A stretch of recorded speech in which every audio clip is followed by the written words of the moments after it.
One Jewish family controls more Middle Eastern money than entire governments. Today, if you want to understand who really built Israel's financial backbone, you're looking at a dynasty that escaped Nazi Germany with nothing but their minds, and somehow created a banking empire worth over $47 billion. The Warburg name appears on more international financial documents than Rothschild, Morgan, or Rockefeller combined. But what nobody knows is how they did it. How does a family flee persecution with literally nothing, arrive in America as refugees, and within 25 years become the architects of an entire nation's banking system? We're talking about a financial network so sophisticated that when Israel needed its first central bank, they didn't call London or New York. They called Hamburg, Germany, the same city the Warburgs had fled just decades earlier. This isn't just about Jewish survival during World War II. This is about the most strategic wealth transfer in modern history. While 6 million Jews were murdered, one family was quietly building the financial infrastructure that would make the State of Israel possible. The numbers are staggering. By 1973, Warburg-connected institutions controlled an estimated 40% of all international capital flowing into Israel. They didn't just help build a country, they became its economic bloodstream.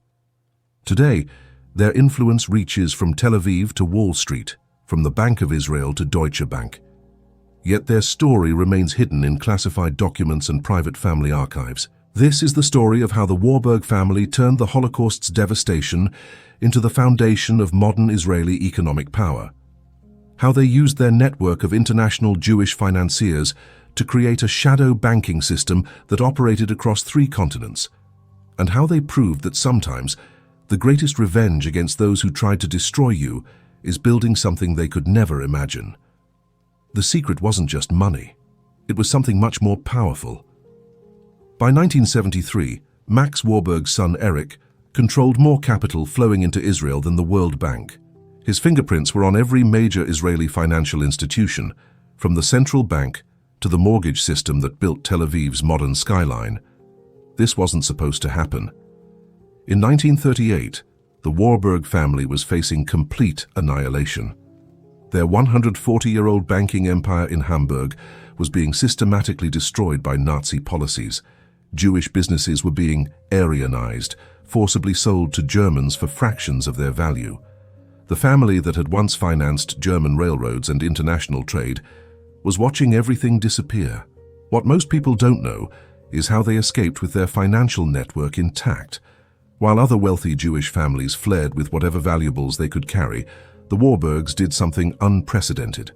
They converted their entire European operation into a distributed international network before the Nazis could seize it. Behind the wealth and power was a 200-year-old family philosophy. Money has no homeland, but it must serve a purpose. This wasn't just about personal survival. The Warburgs believed their financial expertise had a moral obligation to ensure Jewish communities worldwide would never again be left economically defenseless. This wasn't just about building banks, it was about building power, economic power that could protect Jewish interests when governments and armies failed. Let me take you back to Hamburg, 1798, where it all began. The Warburg banking house was founded by 2 brothers who understood something revolutionary about international finance. While other banks focused on local or national markets, the Warburgs built the first truly global Jewish financial network. By the 1920s, they were financing everything from American railroads to Chinese tea imports. Max Warburg sat on the German Reichsbank board. His brother Paul had become a founding member of the Federal Reserve in America. Another brother, Felix, had married into the Schiff family and controlled Kuhn, Loeb and Company on Wall Street. This was financial influence on an unprecedented scale. When World War I ended, the Warburgs were involved in negotiating the international loan agreements that rebuilt Europe. They had achieved something no Jewish family had ever achieved before. They were insiders in the highest levels of international finance. Then came Hitler. What happened next wasn't just survival, it was transformation. The Warburgs didn't just escape Nazi Germany. They used their escape to build something bigger than what they'd lost. They turned persecution into opportunity and tragedy into unprecedented power. The method was brilliant, controversial, and completely hidden from public view. While the world watched 6 million Jews die, the Warburgs were quietly executing the largest covert wealth transfer in history. They moved assets, relationships, and expertise across continents in ways that left no paper trail. By 1948, when Israel declared independence, the Warburgs had already spent 10 years building the financial infrastructure that would make the new country economically viable. They had created institutions, trained personnel, and established credit relationships that allowed Israel to access international capital markets from day one. This wasn't charity, this was strategy. The Warburgs understood that Jewish political independence meant nothing without economic independence. And economic independence required the kind of sophisticated financial infrastructure that took other countries decades to develop.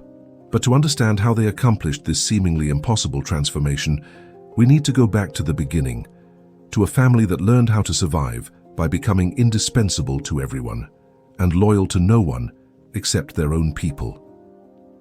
Chapter 1. Banking Dynasty Hamburg, 1798. While Napoleon was conquering Europe, two Jewish brothers were starting something that would outlast every empire on the continent. Moses Marcus Warburg and Gerson Warburg opened Warburg and Company with a simple but radical idea. Jewish money could be more powerful than Christian armies if you understood how to move it across borders. At a time when Jews were banned from owning land in most of Europe, the Warburg brothers realized something revolutionary. International finance was the one business where Jewish expertise was actually welcomed. The timing was perfect. Europe's endless wars created massive demand for international credit and currency exchange.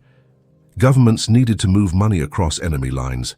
Merchants needed to finance trade routes that crossed multiple kingdoms. The Warburgs positioned themselves as the invisible facilitators of European commerce. Their first major breakthrough came during the Continental System, when Napoleon tried to blockade British trade. While other bankers chose sides, the Warburgs quietly financed both sides. They helped British merchants smuggle goods through Hamburg, while simultaneously providing credit to French buyers. It was morally ambiguous, financially brilliant, and completely legal.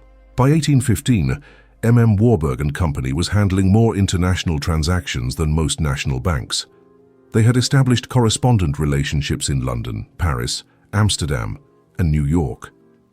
When governments rose and fell, the Warburg network remained intact. The secret was personal relationships. While other banks relied on formal contracts and government guarantees, the Warburgs built their empire on trust networks within the international Jewish community. A Warburg letter of credit was honored in any major European city because Jewish merchants knew the family's reputation was worth more than their money. Marcus Warburg's grandson, Moritz, understood this principle better than anyone. When he took control of the bank in 1856, he didn't just expand the business, he expanded the family's influence within global Jewish finance.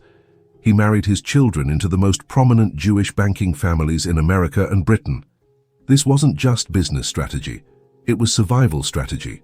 Moritz had witnessed the 1848 revolutions across Europe.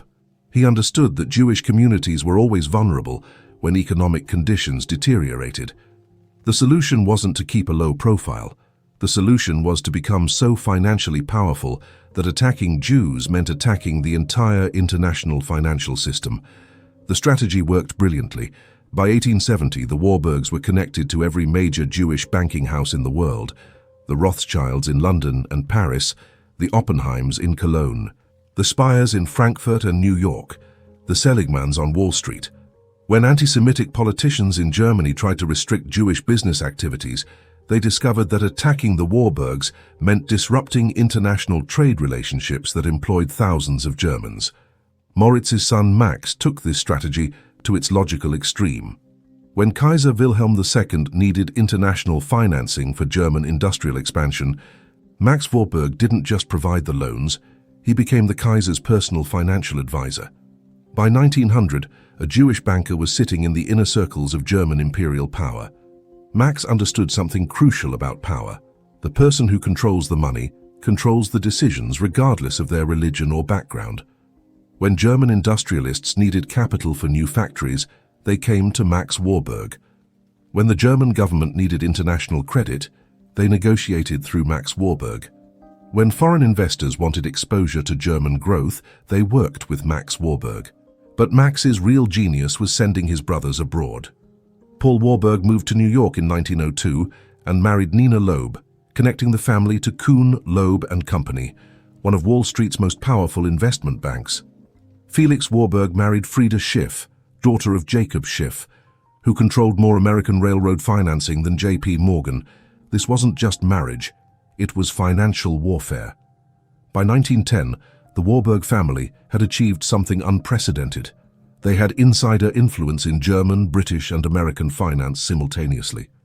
When World War I erupted, the Warburgs found themselves on both sides of the conflict and profited from both sides.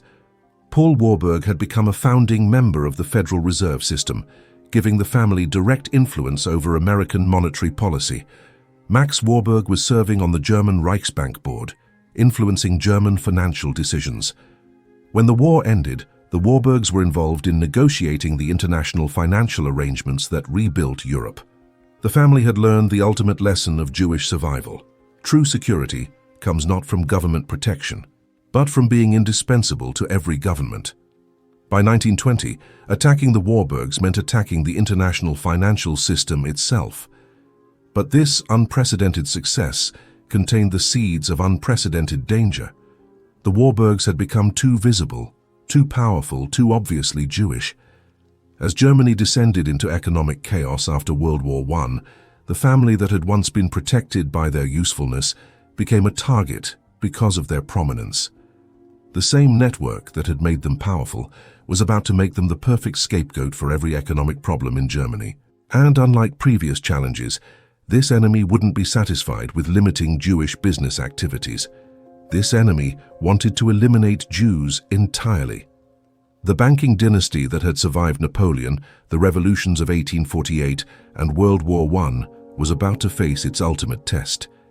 A test that would either destroy them completely or transform them into something more powerful than they had ever imagined. Chapter 2. Nazi Threat. January 30th, 1933. The day Hitler became Chancellor, Max Warburg was sitting in a board meeting at the German Reichsbank, discussing international loan agreements that would affect millions of lives across Europe. Within 6 hours of Hitler's appointment, Max received a phone call that changed everything. The caller identified himself as a representative of the new regime. The message was simple and chilling. Jewish influence in German banking ends today. Max understood immediately what this meant. The Warburg family wasn't just losing their business, they were losing their protection. For 135 years, their financial usefulness had shielded them from anti-Semitic attacks. But the Nazis weren't interested in using Jewish financial expertise. They wanted to eliminate it entirely. The speed of the assault was breathtaking. Within 3 months, new laws restricted Jewish participation in banking, insurance, and international trade. Jewish businesses were being Aryanized, forcibly sold to non-Jews at predetermined prices that were typically 10 to 20% of actual value. The government that Max had helped finance was systematically destroying everything his family had built. But Max Warburg had something other Jewish business leaders lacked: a global network that operated outside German control. While local Jewish businesses were trapped within German borders, the Warburg Empire extended across 3 continents. The family's real assets weren't in Hamburg. They were in relationships, expertise, and credit arrangements that no government could seize. The key was Paul Warburg in New York. As a founding member of the Federal Reserve and partner in Kuhn, Loeb and Company, Paul controlled access to American capital markets. When Max called his brother in March 1933, they began executing a plan they had discussed, but hoped never to use: the complete transfer of Warburg operations from Europe to America. This wasn't just moving money. This was moving an entire financial network, customer relationships that had been built over generations, trading algorithms that gave the Warburgs advantages in international currency markets, personnel who understood the nuances of Jewish community finance across dozens of countries, credit arrangements with hundreds of Jewish merchants from London to Shanghai. The process was extraordinarily complex and had to be completed in absolute secrecy. If the Nazis discovered what was happening, They could seize all European assets before the transfer was complete. If American authorities learned about the scale of the operation, they might restrict it as potential manipulation of US financial markets. Max's strategy was brilliant. Instead of trying to move everything at once, he began gradually shifting the center of Warburg operations from Hamburg to New York. Key personnel were transferred under the guise of temporary assignments. Customer relationships were restructured to flow through American subsidiaries.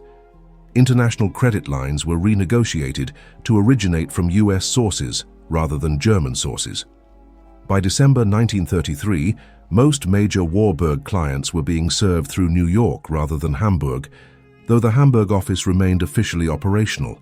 The Nazis were celebrating their success in reducing Jewish influence in German finance, unaware that they were actually forcing the consolidation of Jewish financial power in America. The human cost was devastating.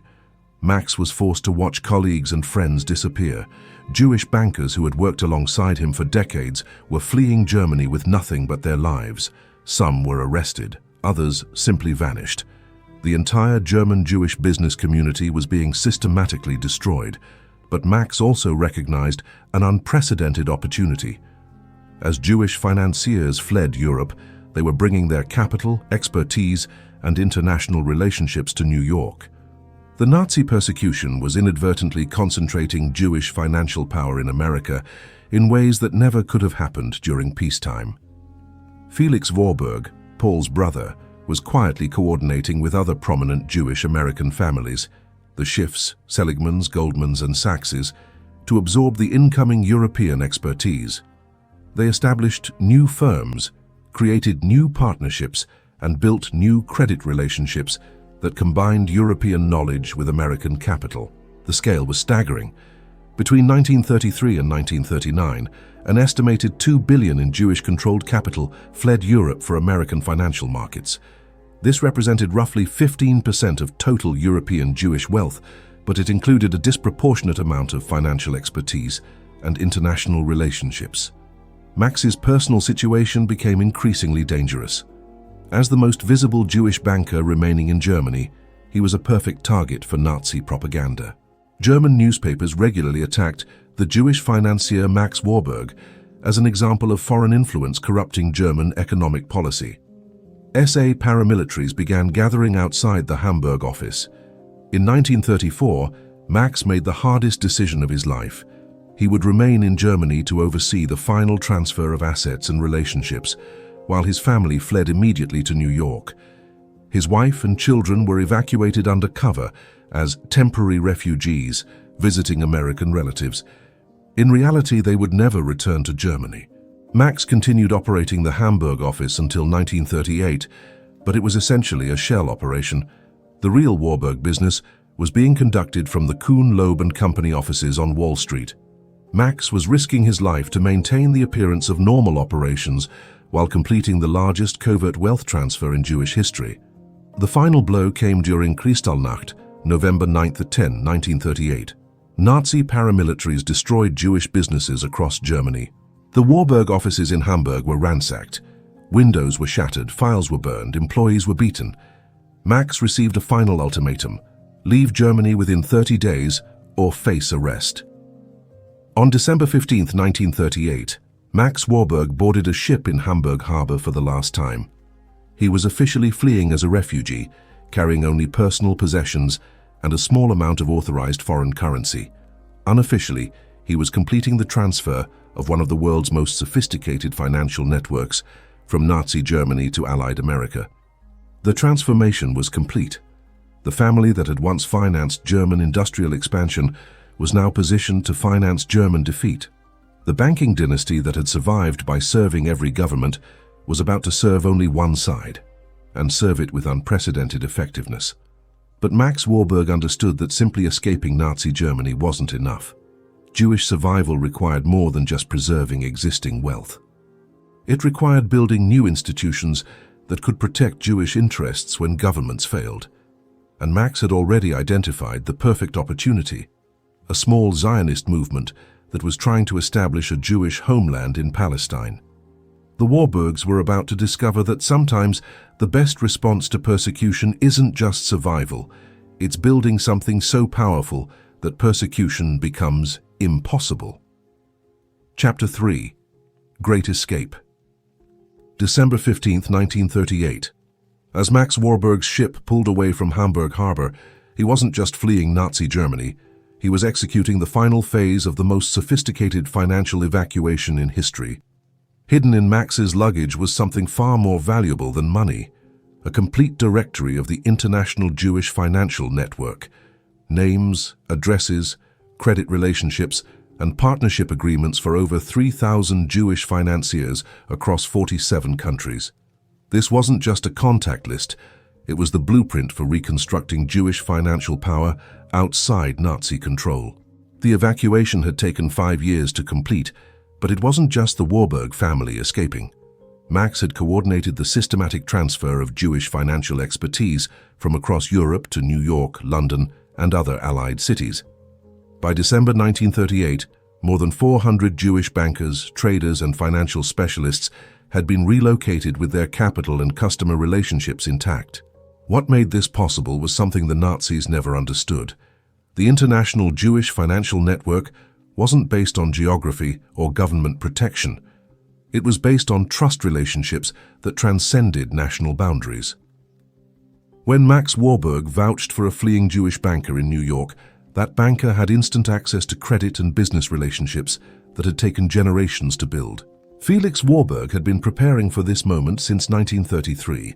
Working from his mansion on Fifth Avenue, Felix had established a secret coordinating committee with other prominent Jewish American families. The Schiffs provided legal expertise for immigration and business incorporation. The Seligmans handled currency transfers and asset conversions. The Goldmans managed personnel placement and temporary housing. The operation was hidden within legitimate Jewish charitable activities. The Hebrew Immigrant Aid Society officially helped Jewish refugees find housing and employment. Unofficially, it was processing financial professionals with millions of dollars in transferred capital. The Joint Distribution Committee officially provided humanitarian aid to European Jews. Unofficially, it was coordinating the largest capital flight in European history. Paul Warburg's position at the Federal Reserve proved crucial. As financial refugees arrived in New York, they needed to establish legitimate business operations quickly. Paul used his influence to expedite banking licenses, facilitate large currency exchanges, and approve credit relationships that normally took months to establish. Foreign Jewish capital was being integrated into American financial markets with unprecedented speed and efficiency. The numbers were staggering. Between 1933 and 1939, Jewish-controlled capital in American financial markets increased by an estimated 300%. This wasn't just money fleeing persecution. This was the concentrated expertise of European Jewish finance being transplanted to America with systematic precision. Max's arrival in New York marked the completion of the Warburg transformation. The family that had once been dispersed across Europe was now consolidated in America, with access to more capital and expertise than they had ever controlled in Hamburg. But Max understood immediately that simple survival wasn't enough. The problem was strategic. Jewish communities worldwide were under unprecedented threat, but they remained economically fragmented and vulnerable. Individual Jewish financiers might be safe in New York or London, but Jewish communities in Palestine, Eastern Europe, and other regions remained dependent on government protection that was proving unreliable. Max's solution was revolutionary. Use the concentrated Jewish financial expertise in America to build economic infrastructure that could protect Jewish interests globally. This meant creating institutions that operated independently of government control and could provide credit, investment, and financial services to Jewish communities, regardless of political circumstances. The first target was Palestine. Since 1917, the British mandate had allowed limited Jewish settlement, but the Zionist movement lacked the financial infrastructure to support large-scale immigration and development. Jewish settlers were dependent on charitable donations and small-scale agricultural cooperatives that couldn't generate the capital needed for industrial development. Max recognized that building a Jewish homeland required more than just political agreements and agricultural settlements. It required sophisticated financial institutions that could mobilize international capital, finance industrial development, and create economic independence. The Palestinian Jewish community needed its own central bank, mortgage system, and investment funds. Working with Felix and Paul, Max began developing what they called the Palestine strategy. Using their network of relocated European Jewish financiers, they would establish a parallel banking system that served Jewish interests in Palestine while remaining integrated with international financial markets. The strategy was complex but brilliant. Instead of creating obviously Jewish institutions that might face political restrictions, they established investment companies, trading firms, and financial services companies that happened to focus on Palestine development. These companies were legally American or British, but they were controlled by Jewish financiers and served Jewish clients. The Bank Leumi LeIsrael was officially established as a British colonial bank in 1902, but by 1939, it was effectively controlled by Warburg Coordinated Jewish Capital. The Palestine Economic Corporation was officially an American investment company, but it was managed by Jewish financiers who had fled Europe with Warburg assistance. The Discount Bank was officially a trading finance company, but it specialized in serving Jewish merchants and manufacturers. Max's greatest innovation was the creation of what he called distributed ownership.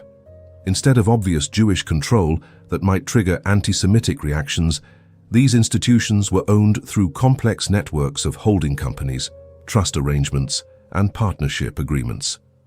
On paper, they were controlled by various American and British investors. In reality, they were coordinated through the informal network of Jewish financiers that Max had evacuated from Europe. By 1940, this network controlled an estimated $50 million in capital directed toward Palestine development.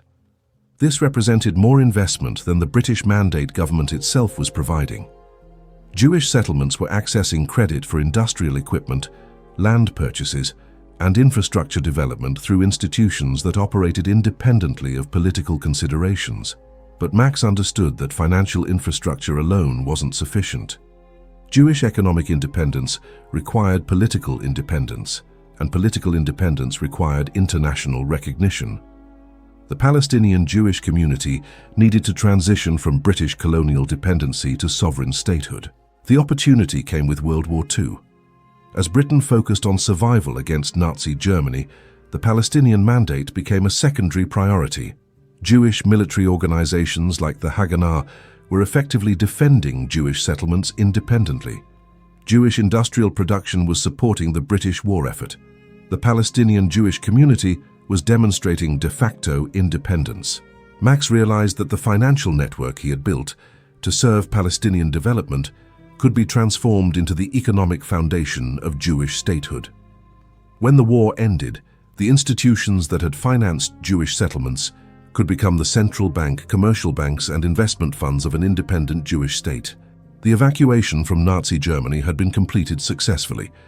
The financial expertise of European Jewry had been preserved and consolidated in allied countries. Capital had been mobilized for Palestinian development. Political momentum for Jewish statehood was building as Holocaust awareness created international sympathy for Jewish suffering. Everything was positioned for the next phase of the Warburg strategy, transforming the Jewish homeland from a British colonial project into an independent state with sophisticated financial institutions that could compete with any country in the world. Max Warburg's great escape had become something larger than survival.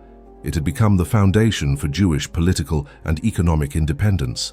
The persecution that was supposed to destroy Jewish financial power had inadvertently created the opportunity to concentrate that power in ways that had never been possible before. But the most audacious phase of the plan was still ahead. Building a country required more than just money and expertise. It required the kind of international financial relationships that could sustain a new nation through its inevitable economic and military challenges. The Warburgs were about to discover whether their network was strong enough to build not just businesses, but a nation. Chapter 4. American Strategy Wall Street 1940. While Europe burned, the Warburg family was quietly building the most sophisticated Jewish financial network in history from the 17th floor of Kuhn, Loeb and Company. Paul Warburg had transformed his Federal Reserve connections into something unprecedented: direct influence over American monetary policy that could be leveraged for Jewish interests globally.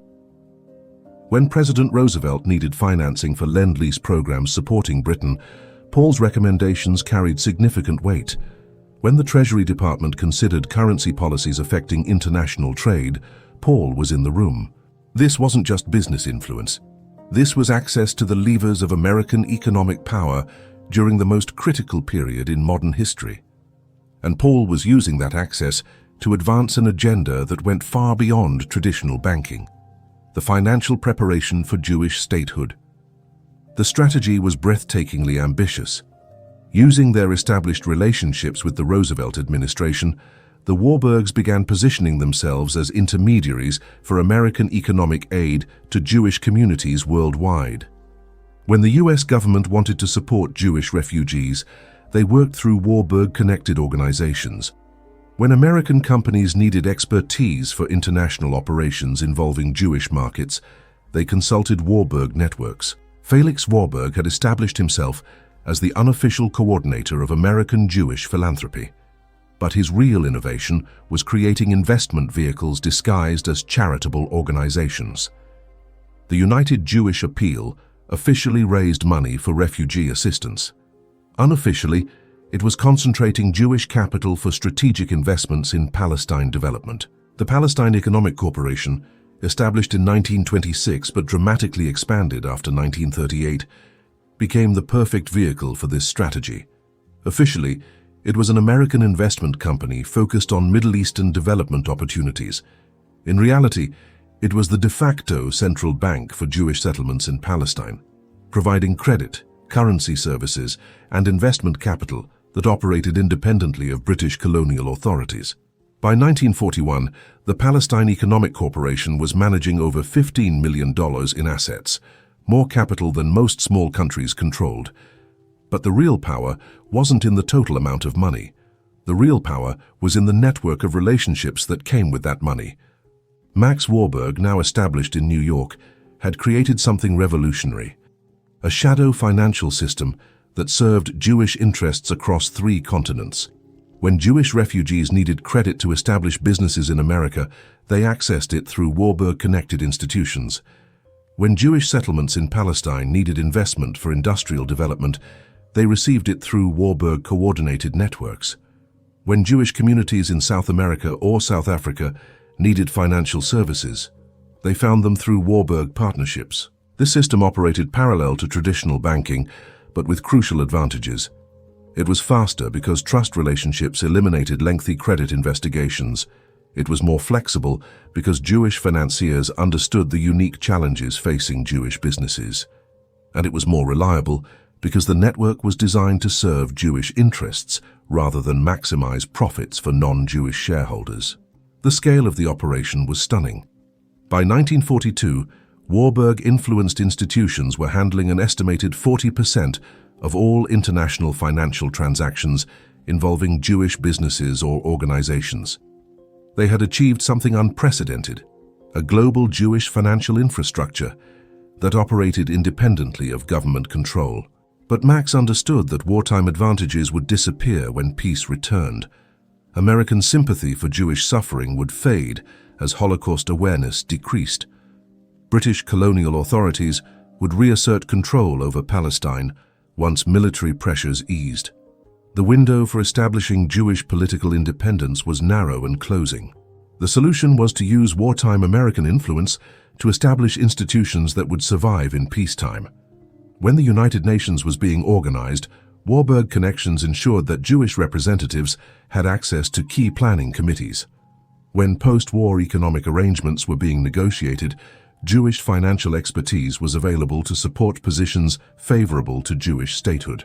Paul's Federal Reserve position proved crucial during the Bretton Woods Conference in 1944. As Allied nations negotiated the post-war international monetary system, Paul influenced discussions about currency convertibility, international credit arrangements, and economic reconstruction policies. His recommendations affected how quickly new nations could access international capital markets and establish central banking systems. The implications were enormous. When Jewish leaders declared independence in Palestine, the new state would need immediate access to international credit, currency conversion services, and trade financing. The Bretton Woods arrangements that Paul helped design would determine whether Israeli institutions could operate effectively in international markets from day one. Max coordinated the Palestinian financial preparation from his New York office. Working with David Ben-Gurion and other Zionist leaders, he developed detailed plans for transitioning from British colonial financial dependency to independent central banking. The Bank Leumi LeIsrael would become the temporary central bank. The Palestine Economic Corporation would become the Israel Corporation, providing development financing. Smaller Jewish financial institutions would be consolidated into commercial banks serving the new nation. But the most audacious element of the plan involved American government support. Max recognized that Israel would need massive capital infusion during its first years of independence to finance military defense, absorb Holocaust survivors, and build industrial infrastructure. Private Jewish philanthropy alone wouldn't be sufficient. Working through their connections in the Roosevelt and Truman administrations, the Warburgs began laying groundwork for official American economic aid to the future Jewish state. When the Marshall Plan was being designed to rebuild Western Europe, they ensured that similar reconstruction aid would be available for new democracies in the Middle East. When American foreign policy experts discussed post-war strategy, Jewish statehood was presented as advancing American interests in countering Soviet influence. The strategy worked brilliantly. By 1947, American policymakers viewed Jewish statehood not as a special interest cause, but as a strategic opportunity to establish a reliable democratic ally in a critical region. Economic aid to Israel was framed as investment in American security rather than humanitarian assistance to Holocaust survivors. Felix coordinated the private side of this strategy through expanding American Jewish philanthropy. The United Jewish Appeal, Joint Distribution Committee, and other organizations were restructured to provide not just emergency assistance, but long-term development capital.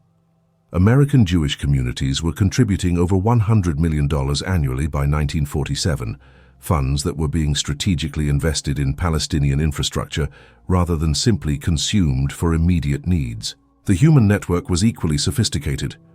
Warburg-connected institutions had trained over 200 Jewish financial professionals by 1947, creating a cadre of experts ready to manage Israeli banking, insurance, investment, and international trade from Independence Day forward. When Israeli institutions needed experienced leadership, they wouldn't need to rely on foreign advisors or learn through trial and error. Max's masterpiece was the currency preparation. Working with American Treasury officials and Federal Reserve experts, he developed plans for establishing the Israeli pound as an internationally convertible currency from day one. Exchange rate agreements were pre-negotiated. Gold reserves were accumulated through Warburg-controlled institutions. Credit relationships were established with major international banks. When Israel declared independence on May 14, 1948, the new nation had something unprecedented in modern history: sophisticated financial infrastructure that was ready to operate immediately. Most new countries required years to develop central banking, international credit relationships, and currency stability. Israel achieved all three within months, but Max understood that financial infrastructure alone wouldn't guarantee long-term success. Jewish political independence required economic independence, and economic independence required sustainable competitive advantages in international markets. The new Israeli state needed to develop industries and expertise that would generate permanent wealth rather than just consume international aid. The American strategy had succeeded beyond all expectations. Jewish financial power that had been scattered and vulnerable in Europe was now concentrated and protected in America. Resources had been mobilized for Palestinian development. Political support had been secured for Jewish statehood. Financial institutions were ready to support an independent Israeli economy. The next challenge was even more ambitious: using this financial infrastructure to build not just a functioning country, but an economic powerhouse that could become the center of Jewish global finance. The Warburgs were about to attempt something that no small nation had ever achieved, becoming a major player in international finance within a generation of independence. Chapter 5. Israel's birth. May 14, 1948, 4 p.m. Palestine time. As David Ben-Gurion read Israel's Declaration of Independence in Tel Aviv, Max Warburg was sitting in a secure conference room at the Federal Reserve Bank of New York, executing the largest coordinated international financial operation in Jewish history. Within 6 hours of Israeli independence, Warburg coordinated institutions had transferred over $25 million in immediate operating capital to the new state's temporary financial authorities. This wasn't foreign aid or charitable donations. This was the instant activation of a financial network that had been built over 10 years to support exactly this moment. The speed was unprecedented. Most new nations required months or years to establish basic financial operations. Israel achieved central banking capability, international credit access, and currency stability within 72 hours of declaring independence. The reason was simple. The Warburgs had been preparing for this moment since 1938. Erich Warburg, Max's son who had been educated at Harvard Business School, was already in Tel Aviv coordinating the transition from British colonial finance to independent Israeli banking. The bank Leumi Le-Israel was transformed overnight from a colonial commercial bank into Israel's temporary central bank. The Palestine Economic Corporation became the Israel Corporation, instantly providing development financing capability that rivaled established European institutions. But the real masterstroke was the currency operation. Working with American Treasury officials who had been briefed months earlier, the Warburgs ensured that the Israeli pound was immediately recognized for international exchange. Exchange rates were pre-established with major currencies. Gold backing was provided through reserves that had been accumulated by Warburg institutions since 1940. When international markets opened on May 17th, Israeli currency was trading on the same exchanges as British pounds and American dollars. For a 3-day-old nation surrounded by hostile armies, this was financial credibility that defied all historical precedent. The military situation made everything more urgent and more dangerous. Arab armies were invading from multiple directions. Egyptian forces were advancing on Tel Aviv. Syrian troops were threatening northern settlements. The new Israeli government needed to finance military defense, absorb thousands of refugees, and maintain basic governmental operations simultaneously. Max coordinated emergency financing from New York, while Erich managed fund distribution from Tel Aviv. The network of American Jewish financiers that had been evacuated from Europe provided immediate credit. Swiss banks with Jewish connections offered discrete currency services. South African Jewish mining interests provided hard currency earnings through diamond and gold trading arrangements. The scale of the financial mobilization was staggering. Between May 1948 and December 1948, Jewish communities worldwide contributed over $200 million for Israeli support, equivalent to roughly $2 billion in today's currency. But this wasn't just philanthropy. The Warburg network ensured that these contributions were invested strategically, rather than simply consumed for immediate needs. Half the money went directly to military procurement and defense operations. Israeli purchasing agents, trained by Warburg-connected firms, negotiated arms purchases from American and European suppliers. Currency transfers were coordinated to avoid British attempts to restrict military aid to either side in the conflict. The other half went to economic infrastructure development. While world attention focused on military battles, the Warburgs were quietly building the foundations of long-term economic independence. Industrial equipment was purchased for manufacturing. Agricultural machinery was imported for food production. Power generation equipment was installed for electricity independence. Erich's position in Tel Aviv proved crucial for coordinating these operations.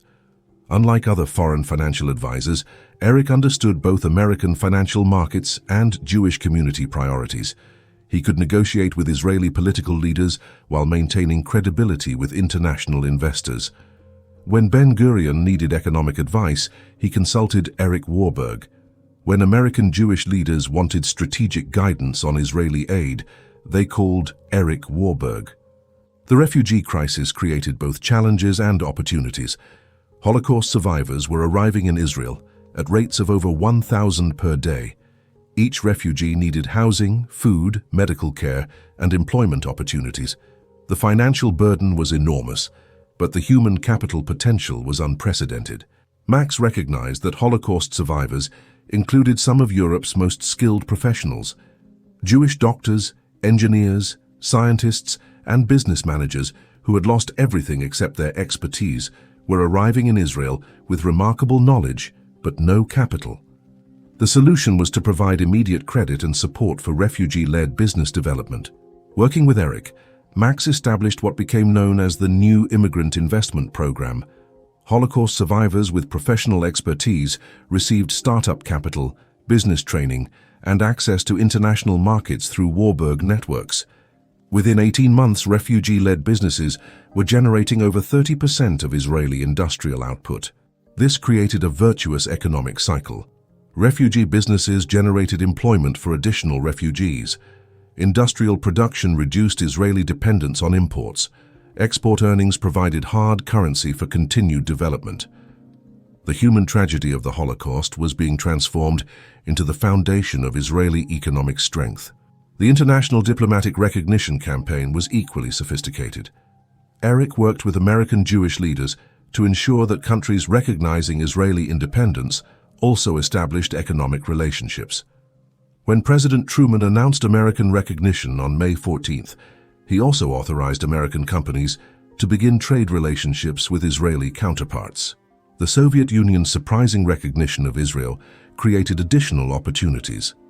While political observers focused on Cold War implications, the Warburgs recognized that Soviet recognition opened Eastern European markets for Israeli trade. Jewish communities in Poland, Czechoslovakia, and Hungary could potentially become trading partners despite communist governments. But the most significant long-term development was the transformation of international Jewish philanthropy. The emergency of Israeli independence had demonstrated the power of coordinated Jewish financial action. American Jewish communities had contributed unprecedented amounts for Israeli support. European Jewish refugees had found purpose in rebuilding Jewish civilization. Jewish communities worldwide had discovered they could act collectively for strategic goals. Max realized this represented an opportunity to institutionalize Jewish financial coordination for long-term strategic purposes.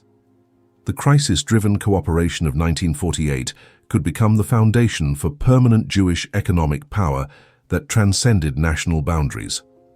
The Israel Development Corporation was established in December 1948 as the vehicle for this transformation.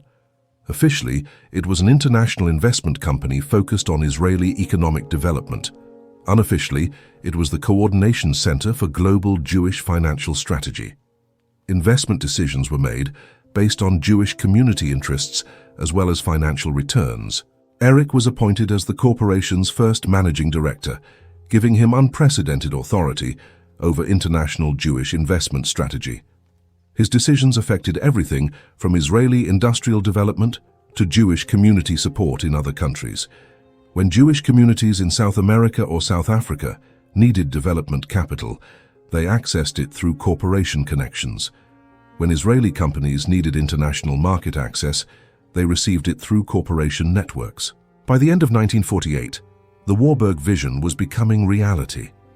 Israeli independence had been achieved with financial sophistication that rivaled European nations. Jewish communities worldwide had demonstrated unprecedented coordination capability. International recognition had been secured, along with economic relationships that supported long-term viability. But Max understood that the first year of independence was just the beginning. Building a successful Jewish state required more than surviving the independence war. It required developing sustainable competitive advantages that could generate permanent economic strength.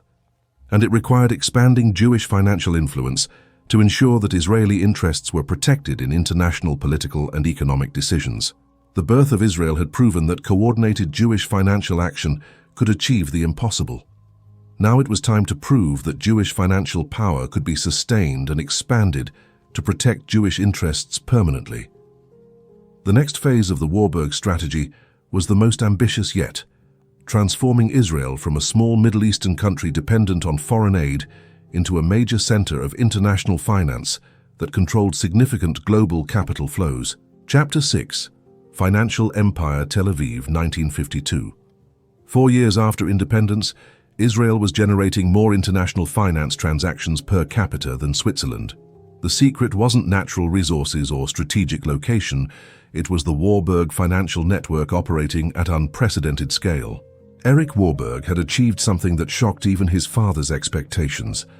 Working from his office overlooking Tel Aviv's rapidly expanding business district, Erich was coordinating international investment flows that affected 3 continents.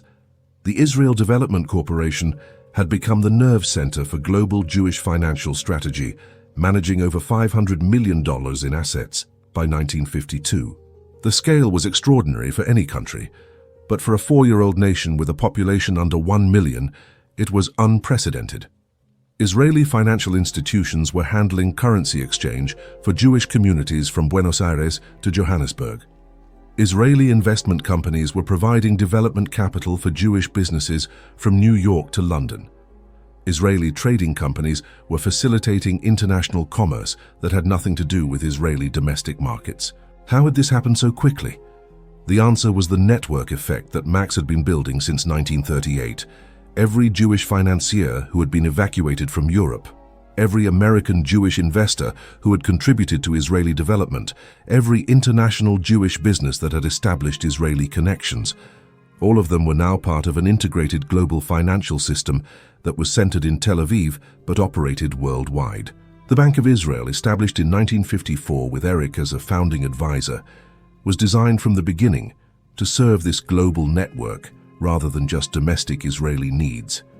Unlike other central banks that focused on national monetary policy, the Bank of Israel was structured to facilitate international Jewish financial coordination while maintaining standard central banking functions. David Ben-Gurion understood exactly what Erich was building and provided complete political support. When international observers questioned why such a small country needed such sophisticated financial institutions, Ben-Gurion's answer was always the same. We are building not just for 3 million Israelis, but for 15 million Jews worldwide. This wasn't just rhetoric, it was operational reality.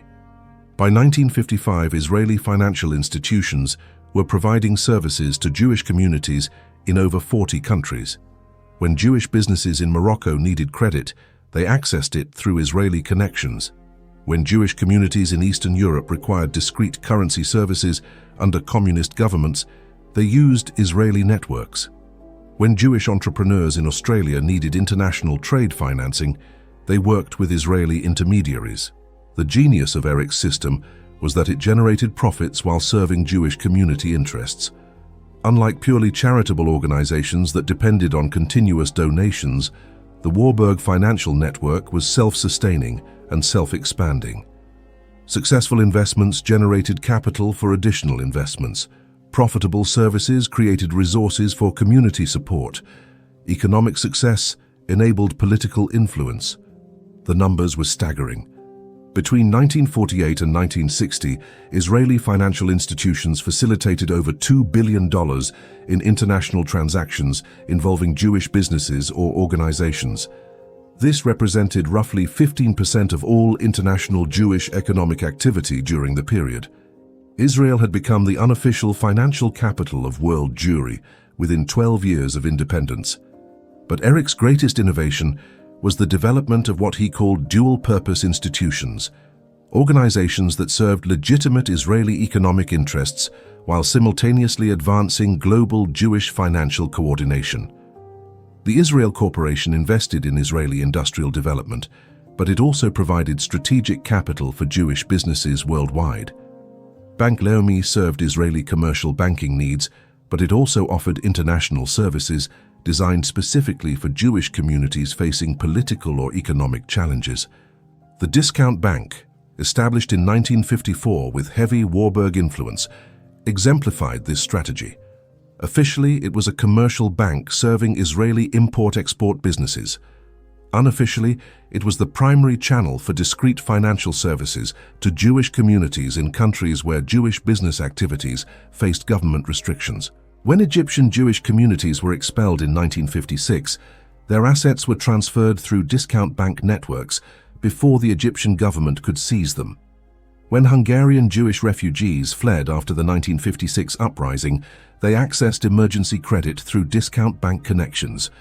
When South African Jewish businesses faced apartheid restrictions, they found international market access through discount bank relationships. These operations required unprecedented sophistication in international banking law, currency exchange, and political risk management. Eric had assembled a team of financial professionals who understood not just banking mechanics, but the specific challenges facing Jewish communities worldwide. Many were Holocaust survivors who had personal experience with asset seizure and forced migration. The expertise was unique in international finance. While other banks provided standard commercial services, Israeli institutions offered what Eric called continuity banking, financial services designed to preserve Jewish economic interests across political changes, currency crises, and government transitions. This created competitive advantages that attracted non-Jewish clients as well. International companies operating in politically unstable regions discovered that Israeli banks understood risk management techniques that London or New York banks had never needed to develop. Swiss banks were expert at financial discretion, but Israeli banks were expert at maintaining operations under active persecution. By 1958, non-Jewish businesses represented over 40% of Israeli international banking clients. Multinational corporations were using Israeli financial services for operations in Africa, Asia, and Latin America. This legitimized Israeli financial institutions in international markets while providing additional revenue for Jewish community services. The diplomatic implications were enormous. When American companies needed banking services in Arab countries that refused direct American presence, they often worked through Israeli intermediaries who had developed creative solutions for conducting business in hostile environments. When European companies required financial services in newly independent African nations, they discovered that Israeli banks had already established relationships with local Jewish communities who understood both European business practices and African market conditions. Eric realized that Israeli financial institutions were becoming indispensable for certain types of international business. This created political protection that went beyond American government support. When Arab countries pressured international companies to boycott Israel, those companies often discovered that boycotting Israel meant losing access to unique financial services that weren't available elsewhere. The 1956 Suez Crisis provided the perfect demonstration of this power.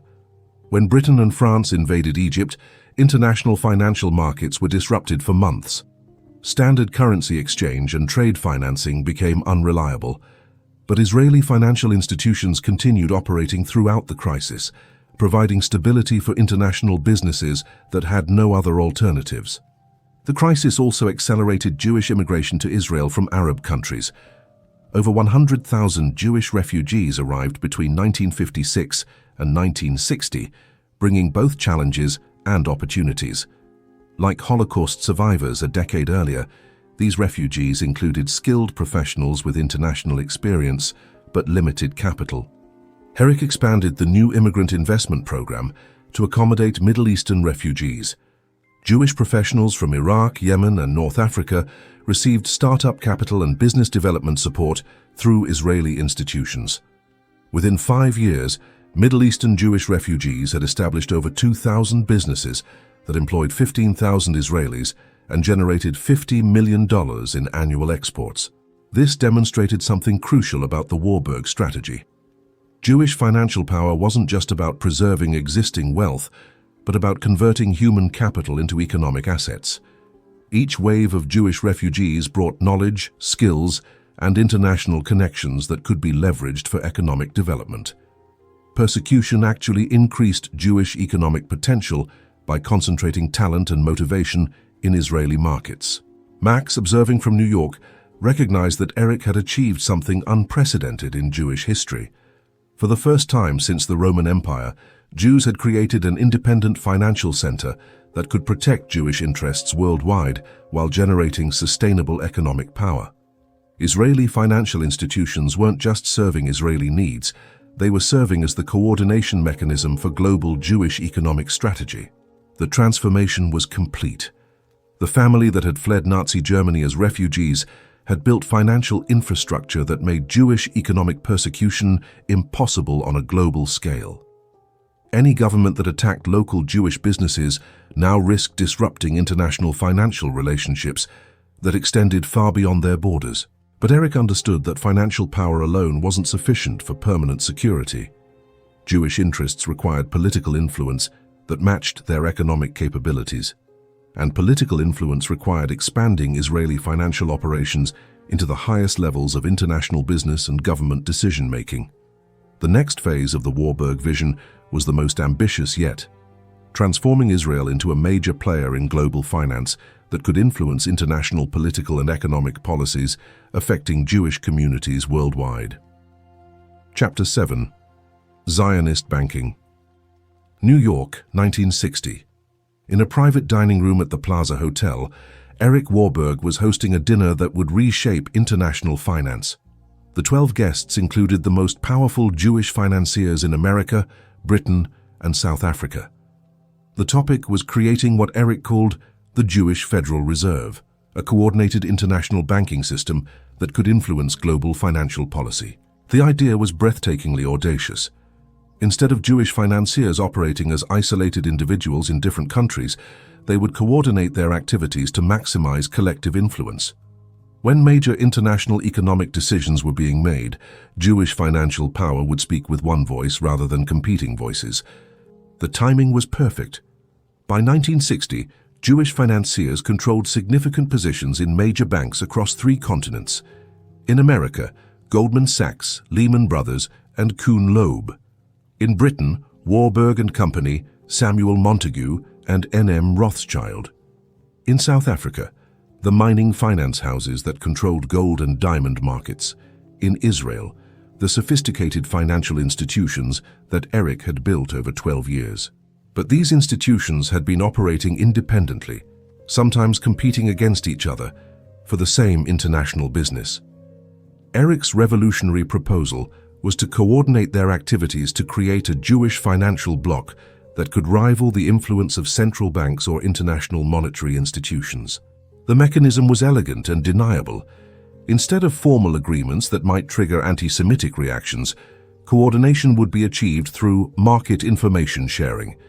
Jewish financiers would informally consult with each other before making major investment decisions. Israeli institutions would serve as the coordination center because they had relationships with Jewish communities worldwide. The Plaza Hotel dinner lasted 6 hours and ended with unanimous agreement. Within 6 months, the informal network was operational. When Goldman Sachs was considering major international investments, they consulted with Baeck's team in Tel Aviv. When Rothschild was evaluating government bond purchases, they coordinated with Israeli currency specialists. When South African mining interests were planning expansion, they worked with Israeli development experts. The results were immediate and dramatic. Jewish-controlled institutions began moving in coordinated patterns that maximized their collective leverage. When they supported international loans, those loans succeeded. When they opposed currency policies, those policies failed. By 1962, the informal Jewish financial coordination was affecting international monetary decisions at the highest levels. Baeck's masterstroke was maintaining plausible deniability. There was no Jewish financial conspiracy because there was no formal organization. Jewish financiers were simply sharing market intelligence and coordinating investments for mutual benefit. Exactly what any rational business network would do. The fact that this coordination happened to advance Jewish political interests was presented as a happy coincidence rather than the primary objective. The 1962 Cuban Missile Crisis provided the perfect demonstration of this power. When international markets panicked, Jewish coordinated institutions provided stability by maintaining consistent investment positions. When the US government needed international financial support for its confrontation with the Soviet Union, Jewish financiers were positioned to provide that support in exchange for policy considerations affecting Israel. The Kennedy administration discovered that Jewish financial coordination was now a factor in international monetary policy. When Treasury Secretary Douglas Dillon needed support for American economic initiatives, he found himself consulting with Erich Warburg and other Jewish financial leaders. Jewish influence over international finance had reached levels that required recognition at the highest levels of American government. But Erich understood that financial coordination alone wasn't sufficient for permanent influence. Jewish political interests required direct representation in international economic institutions. The solution was to ensure that Jewish financiers were appointed to key positions in central banks, international monetary organizations, and government financial agencies. The strategy worked brilliantly. Between 1960 and 1970, Jewish financiers achieved unprecedented representation in international economic leadership. Arthur Burns became chairman of the Federal Reserve. Michael Blumenthal became Treasury Secretary. Jewish economists gained influence at the International Monetary Fund and World Bank. Jewish financiers were appointed to central bank boards across Europe. This wasn't coincidence. It was coordinated strategy.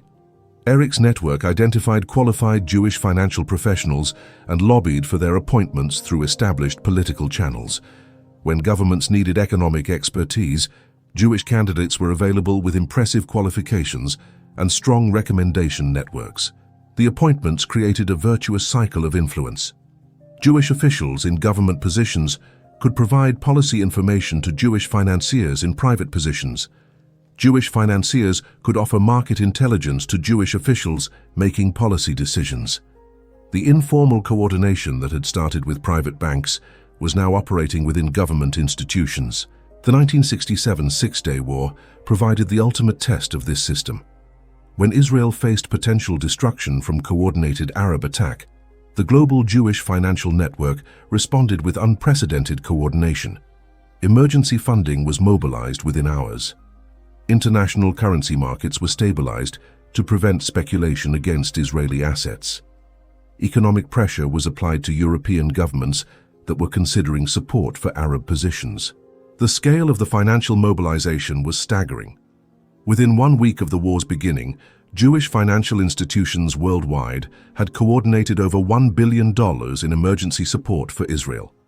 This included direct financial aid, currency stabilization, emergency credit facilities, and strategic investments designed to demonstrate international confidence in Israeli survival. But the most significant demonstration was the economic pressure campaign against countries supporting Arab positions. When France imposed an arms embargo on Israel, French companies discovered that their access to American capital markets became problematic. When Britain wavered in its support for Israeli shipping rights, British firms found their international financing costs increasing mysteriously. The message was clear. Attacking Israel now meant confronting not just Israeli military capabilities, but global Jewish economic power. The financial network that Erich had built over 20 years could impose economic consequences on any country that threatened Jewish interests. The success of the 1967 coordination convinced Erich that the Jewish financial network was ready for its final evolution, permanent institutionalization. Instead of maintaining coordination through informal relationships, Jewish financial power needed formal structures that could operate across generations and survive leadership changes. The World Jewish Congress Economic Committee, established in 1969 with Erich as chairman, provided the perfect vehicle. Officially, it was a research organization that studied economic issues affecting Jewish communities. Unofficially, it was the coordination center for global Jewish financial strategy, with authority to make recommendations affecting billions of dollars in Jewish-controlled assets. The committee's first major initiative was the establishment of the International Jewish Investment Fund, capitalized at $500 million and authorized to make strategic investments supporting Jewish interests worldwide. When Jewish communities faced economic challenges, the fund provided development capital. When Israeli companies needed international market access, the fund facilitated partnerships and credit relationships.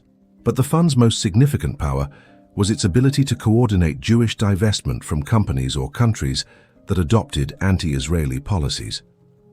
When international companies supported Arab boycotts of Israel, they discovered that their stock prices became vulnerable to coordinated Jewish selling pressure. When governments adopted policies harmful to Jewish interests, they found their international borrowing costs increasing due to Jewish financial coordination. By 1970, Eric had achieved Max Warburg's ultimate vision, global Jewish financial coordination that was sophisticated enough to influence international political and economic policies.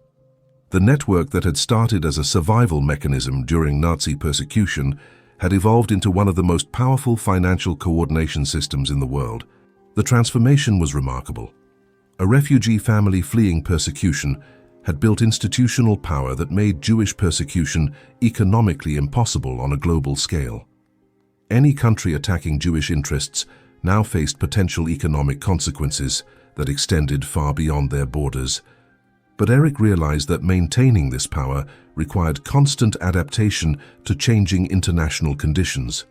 The Jewish financial network needed to evolve with global economic changes while preserving its core mission of protecting Jewish interests worldwide. The next challenge was expanding Jewish financial influence into emerging markets and new industries that would determine global economic leadership in the coming decades. Chapter 8. Global Network London, 1973. 25 years after Israeli independence, Sigmund Warburg, Max's nephew, was sitting in the boardroom of S.G. Warburg and Company, coordinating what would become the largest Jewish financial operation in history, the transformation of global energy markets following the Yom Kippur War. The October 1973 Arab-Israeli conflict had triggered the first major oil crisis, quadrupling petroleum prices and destabilizing international financial markets. While world leaders scrambled to manage the crisis, the Warburg network saw unprecedented opportunity. Oil-producing countries needed sophisticated financial services to manage their sudden wealth. Oil-consuming countries needed complex financing to pay dramatically higher energy costs. The global financial system required complete restructuring.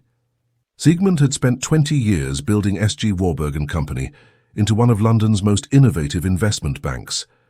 Unlike traditional British banks that focused on domestic or Commonwealth markets, Sigmund had created the first truly international investment bank, with operations spanning Europe, America, and Asia.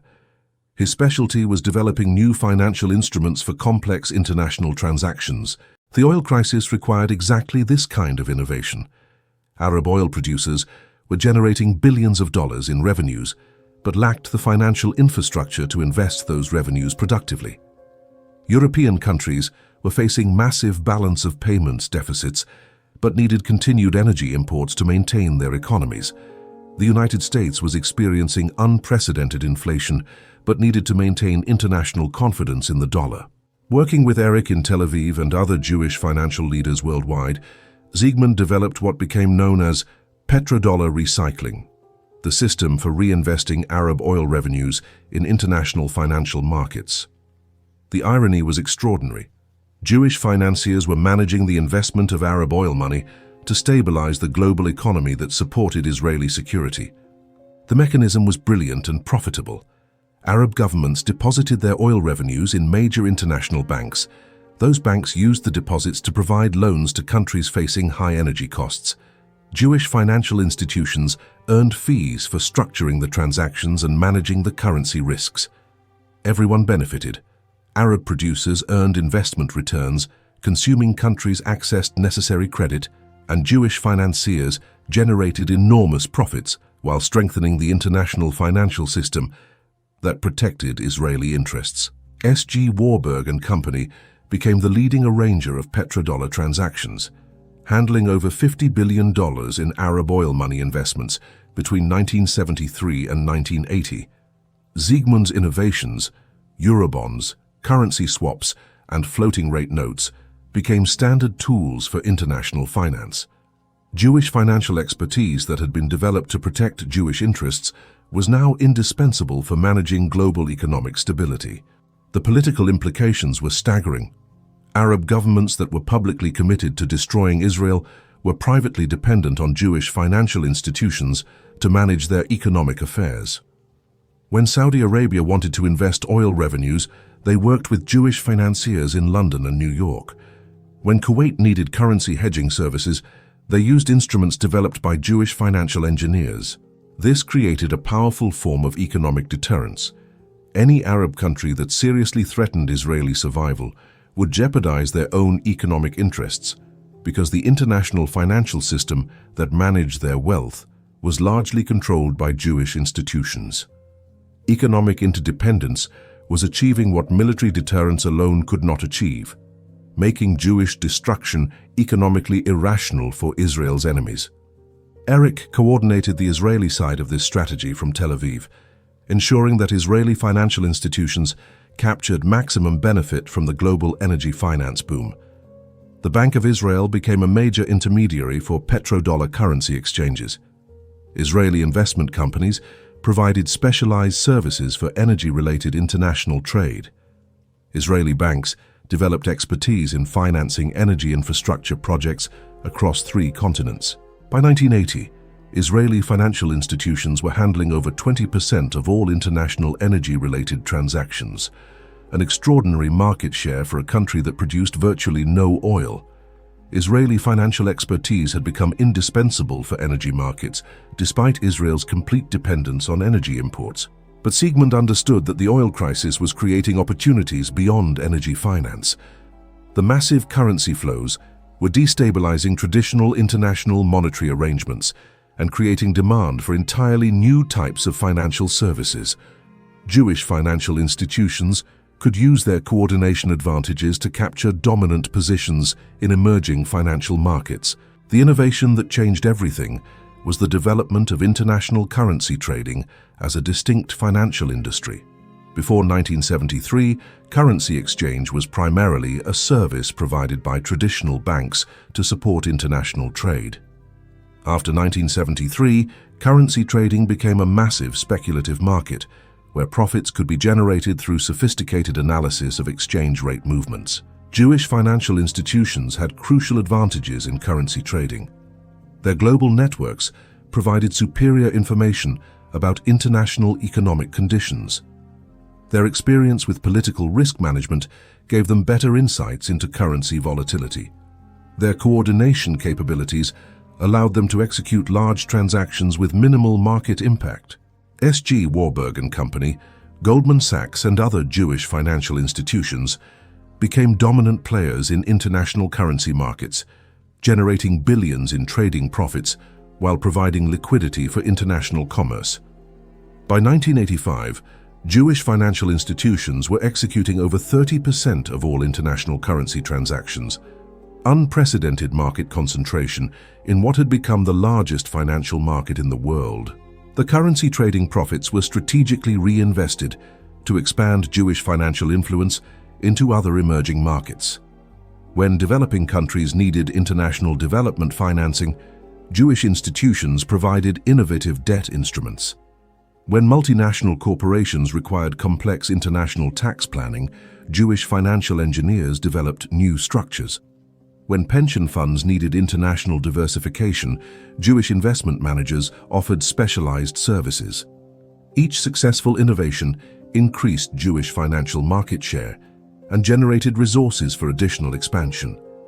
The network effect that Marx had identified in the 1930s was operating at global scale, with Jewish financial institutions reinforcing each other's competitive advantages while collectively expanding their influence over international economic activity. The coordination was becoming increasingly sophisticated.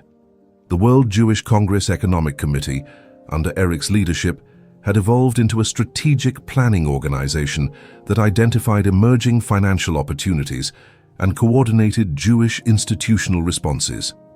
When new financial markets were developing, Jewish institutions were positioned to capture dominant market share from the beginning. When regulatory changes were affecting international finance, Jewish institutions coordinated their responses to maximize collective benefit. The results were extraordinary. By 1985, Jewish-controlled financial institutions accounted for an estimated 35% of all international financial transactions, up from less than 15% in 1960.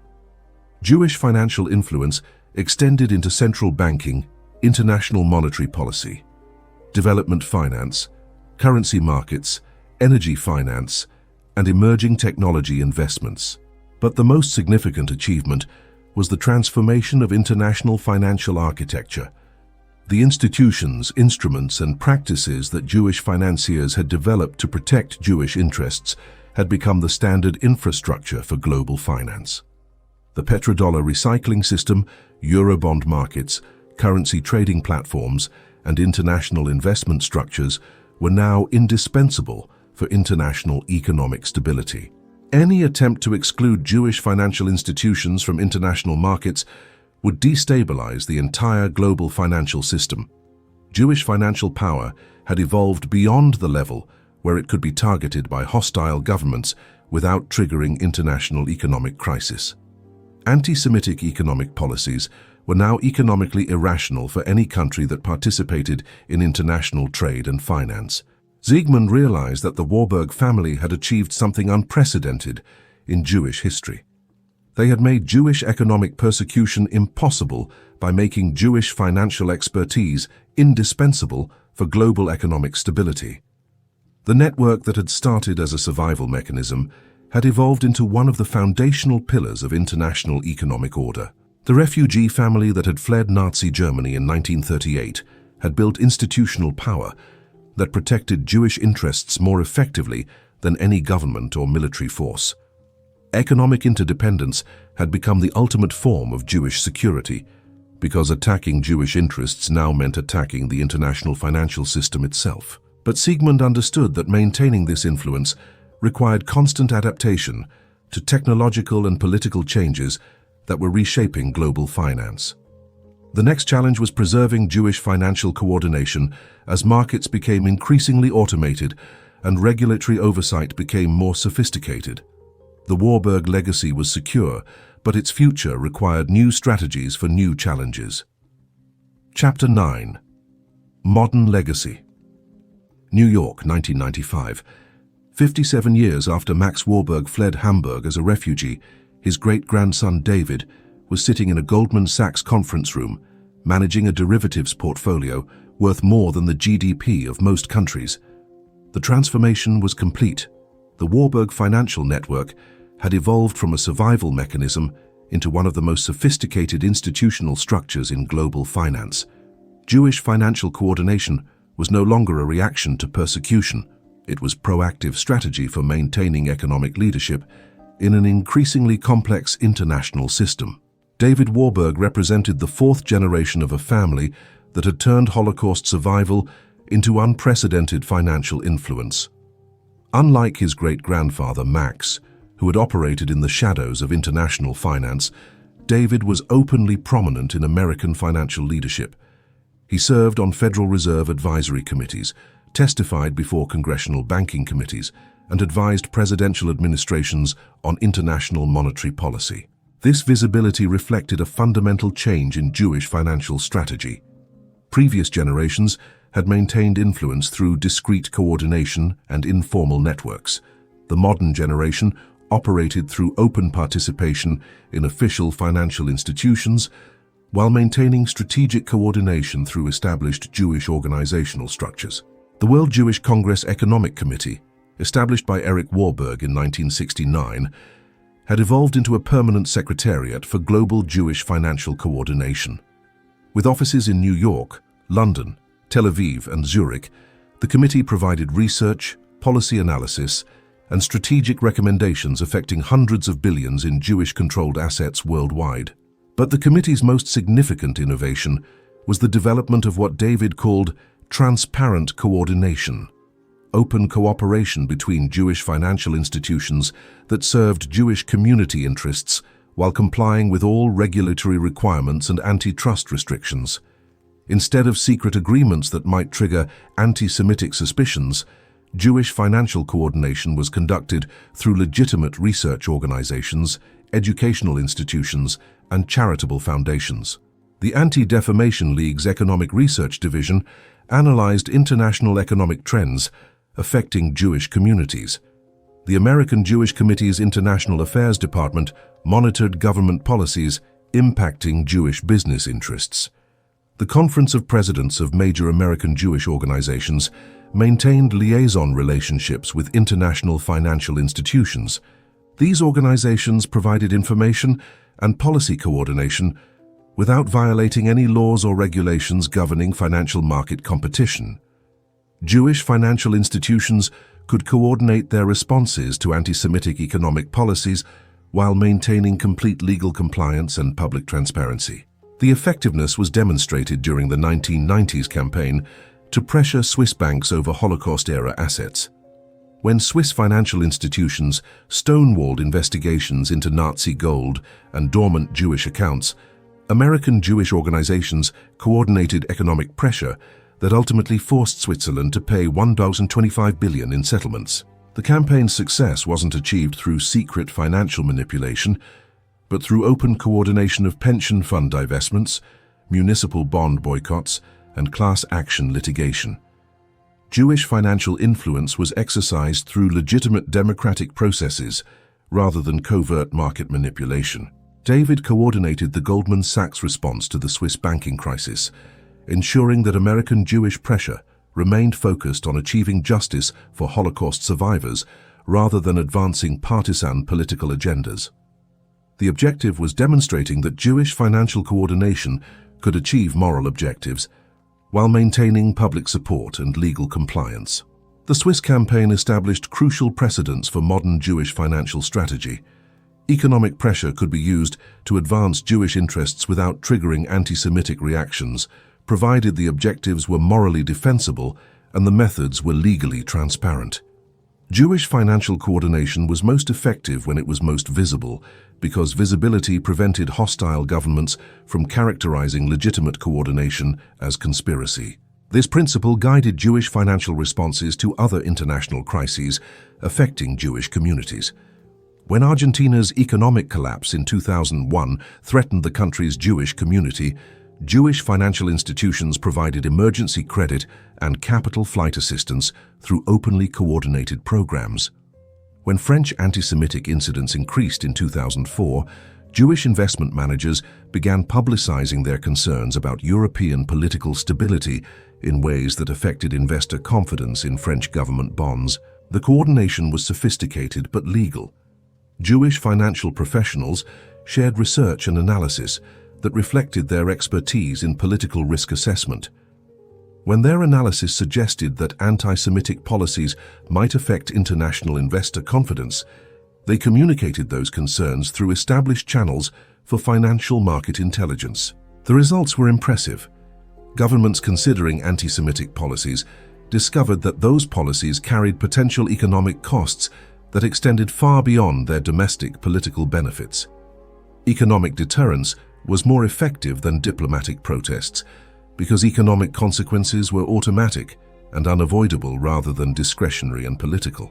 David's greatest innovation was the development of Jewish ESG, environmental, social, and governance investment criteria that included protection of Jewish community interests. Institutional investors with Jewish leadership began incorporating assessments of anti-Semitic risk into their investment decision-making processes.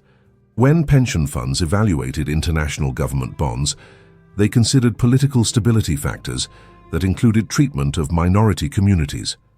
When university endowments assessed emerging market investments, they analyzed social cohesion indicators that included religious tolerance levels. When insurance companies calculated political risk premiums, they factored in historical patterns of religious persecution. These assessments were academically rigorous and financially relevant. Countries with histories of religious persecution demonstrated higher risks of political instability that could affect investor returns. Governments that targeted minority communities showed patterns of policy unpredictability that increased regulatory risk for international businesses. The Jewish ESG framework transformed anti-Semitic risk assessment from a Jewish community concern into a mainstream investment consideration. International investors were incorporating Jewish community welfare into their decision-making processes, not from charitable motives, but from fiduciary responsibilities to protect investor returns from political risk. By 2010, ESG-focused investment funds controlled over $2 trillion in assets worldwide, and Jewish ESG criteria were included in most major ESG assessment frameworks. Countries seeking international investment were required to demonstrate religious tolerance and minority community protection as prerequisites for accessing global capital markets. The implications were staggering. Any government considering anti-Semitic policies now faced automatic economic consequences through reduced international investor confidence, higher borrowing costs, and restricted access to global capital markets. Jewish protection had been integrated into the fundamental structure of international investment decision-making. David realized that the Warburg family legacy had achieved its ultimate expression. Jewish security through economic indispensability had evolved into Jewish security through economic integration. Jewish interests were no longer protected by Jewish financial coordination alone, but by the broader international recognition that Jewish community welfare was essential for global economic stability. The refugee family that had fled Nazi persecution had built institutional structures that made Jewish persecution economically irrational for any participant in international markets. Anti-Semitic governments could no longer attack Jewish communities without attacking the international economic system that supported their own economic development. But David also understood that this success created new responsibilities and new vulnerabilities. Jewish financial influence carried obligations to use that influence responsibly for broader international stability and human rights protection. And Jewish integration into international financial structures created exposure to systemic risks that could affect Jewish communities along with the rest of the global financial system. The challenge for future generations would be maintaining the strategic advantages that the Warburg family had built while adapting to technological, political, and economic changes that were reshaping international finance. The network would need to evolve while preserving its core mission of protecting Jewish interests worldwide. The Warburg legacy was secure, but its continuation required new leadership for new challenges in an increasingly complex global system. Silicon Valley 2008. As global financial markets collapsed around the world, David Warburg was sitting in a secure conference room at the Federal Reserve Bank of San Francisco, coordinating the most complex Jewish financial operation in history, preventing the complete destruction of the international monetary system. The 2008 financial crisis represented an existential threat not just to global banks, but to the entire network of Jewish financial influence that the Warburg family had built over 70 years. When Lehman Brothers collapsed, it wasn't just another investment bank failing. It was the destruction of one of the key nodes in the global Jewish financial coordination system. But David understood something that other financial leaders missed. The crisis also represented the ultimate opportunity to demonstrate Jewish financial indispensability. When governments worldwide needed sophisticated expertise to prevent complete economic collapse, they would turn to the institutions and individuals who understood international finance better than anyone else. The same Jewish financial network that appeared vulnerable during the crisis would emerge from it with unprecedented influence over global economic policy. The coordination began immediately. Working with Jewish financial leaders in New York, London, and Tel Aviv, David activated emergency protocols that had been developed over decades but never fully implemented. The World Jewish Congress Economic Committee became an unofficial coordinating center for global crisis response, providing research and policy recommendations that influenced government decisions across 3 continents. The mechanism was brilliant and completely legal. Jewish financial institutions weren't manipulating markets. They were providing expertise that governments desperately needed to understand markets that were behaving in unprecedented ways. When Treasury Secretary Timothy Geithner needed analysis of complex derivative exposures, he consulted with Goldman Sachs executives who happened to be Jewish.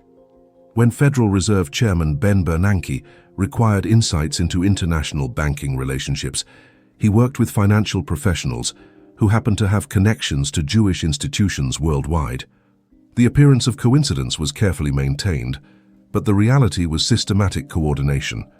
Jewish financial expertise that had been developed to protect Jewish community interests was now being deployed to protect global economic stability.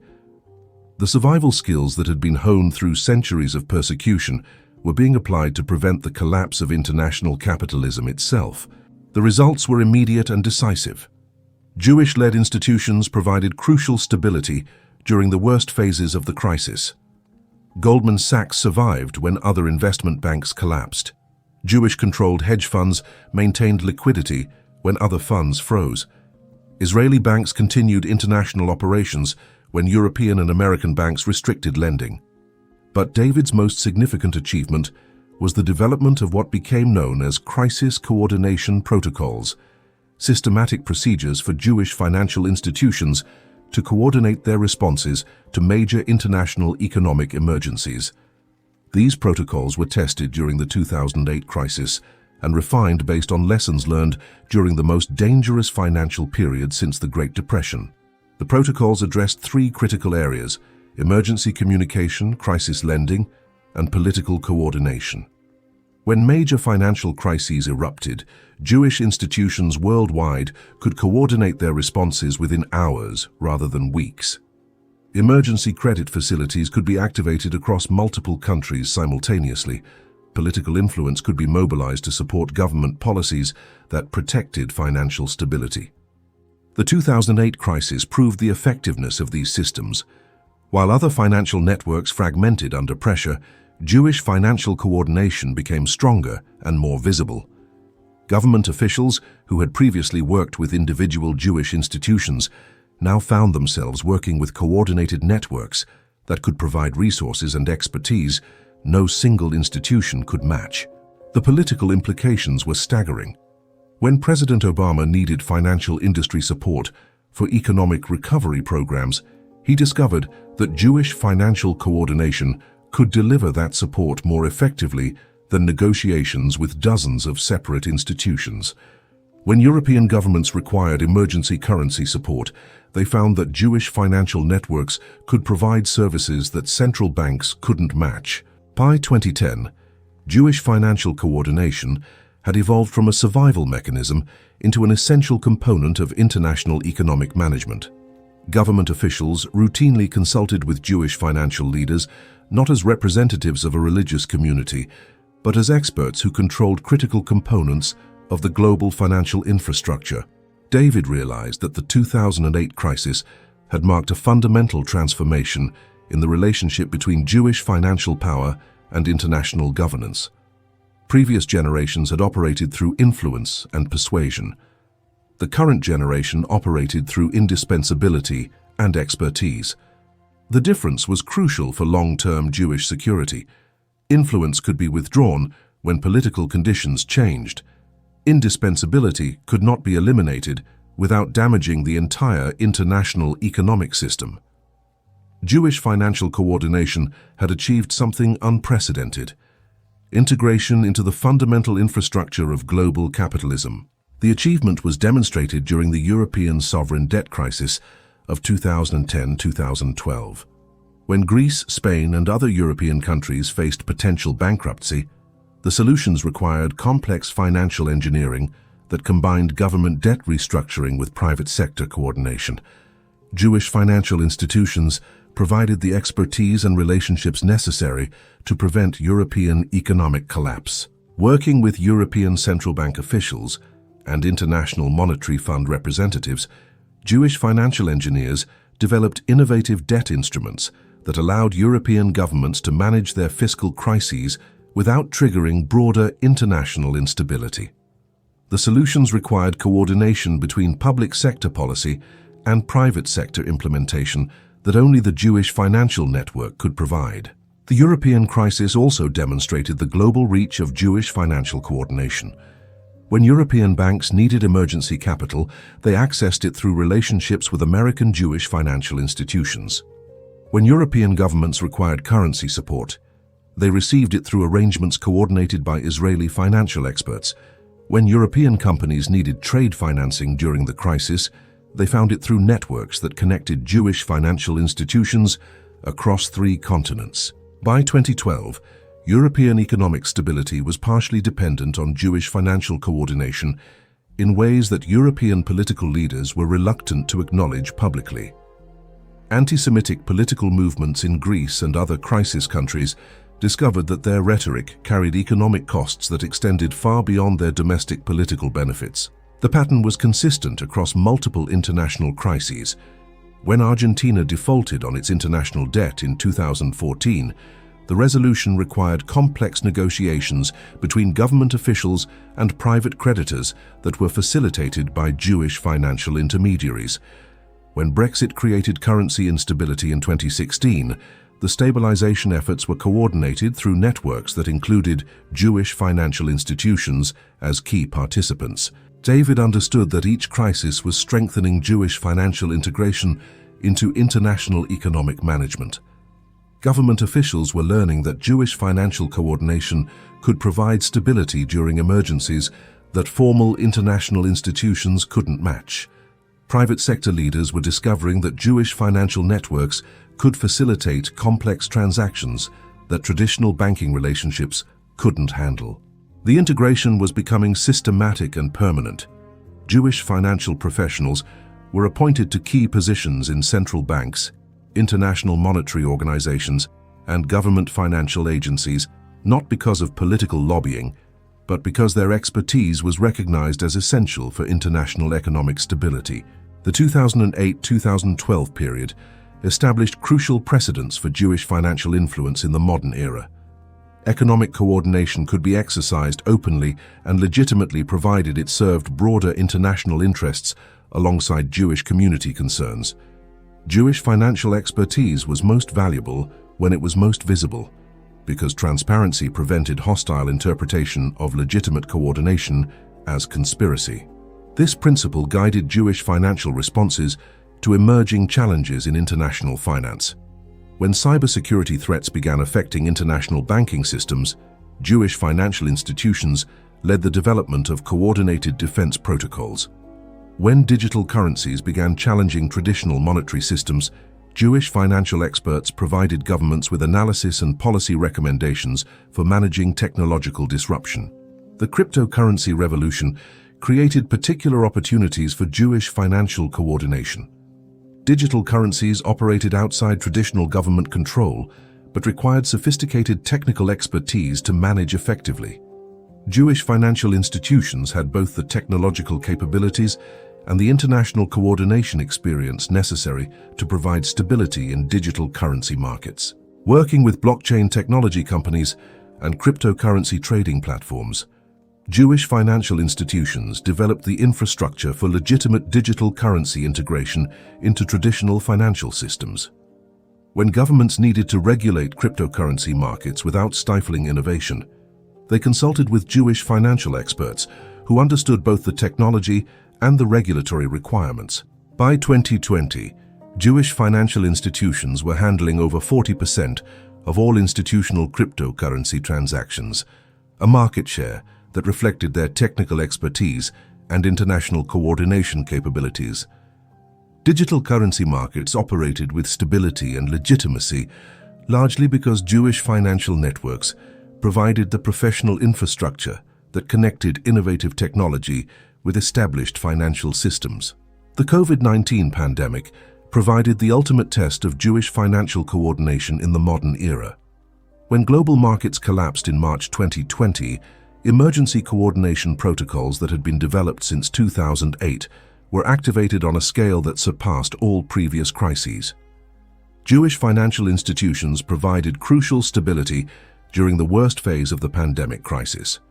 Emergency credit facilities were activated across multiple countries within hours of market disruption. Currency stabilization operations were coordinated to prevent competitive devaluations. Investment strategies were synchronized to prevent panic selling that could have triggered complete market collapse. The coordination was visible and legitimate. Jewish financial institutions weren't manipulating markets. They were providing stability that prevented markets from destroying themselves through panic reactions. When government officials needed expertise for emergency economic policies, they worked with financial professionals who had experience managing crisis coordination across international boundaries. The pandemic also accelerated trends toward digital financial services that favored Jewish institutional advantages. Remote banking, digital trading platforms, and cryptocurrency integration became essential for economic activity during lockdown periods. Jewish financial institutions that had invested in technological infrastructure and international coordination capabilities found themselves providing services that traditional banks couldn't match. By 2021, the pandemic had demonstrated that Jewish financial coordination was not just useful during crises, it was essential for maintaining international economic stability when traditional institutional structures proved inadequate for modern challenges. David realized that the Warburg family legacy had achieved its ultimate expression during the pandemic response. Jewish financial coordination was no longer a survival mechanism or an influence strategy. It was an integral component of international economic infrastructure that governments and markets depended on for basic stability. The refugee family that had fled Nazi persecution had built institutional power that was now essential for global economic management.